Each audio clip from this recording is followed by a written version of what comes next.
కోసుకొని ఇంటికి పోయి తీసుకొని తిన్నావా? ఏంటది? పపాయ. పపాయ నువ్వు కోయి, చెప్తా. నువ్వు కోయిరా, మంచి పపాయ చూసుకోయి పండు. ఇక్కడ ఉంది కదా సోని, ఇక్కడ ఉంది కదా, ఇది కోయి, బాగుంటుంది. ఇది మంచి. అంత పండుకాయ వద్దురా, మన ముసలోళ్ళం కావు కదా. ఇట్లా ఏది అది వద్దు, ఇది ఇది కోయి చెప్తా.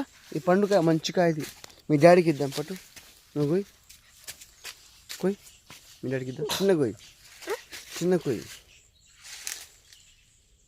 అట్లా సో ఇట్లా ఇట్లా ఇట్లా ఇట్లా చెట్టు పడిపోయింది. తిప్పు, చూసినావా? బాగుంటుంది, సూపర్ ఉంటుంది కాయ, గట్టిగా ఉంటుంది కాయ. పండుకాయ తినద్దు, బాగోదు అంతగా. ఇంకో 2-3 కోసుకుందాం కాయలు, తిందాం. ఇంటికి వెళ్ళి పంచదార అట్లా వేసుకొని తిందాం, ఓకేనా?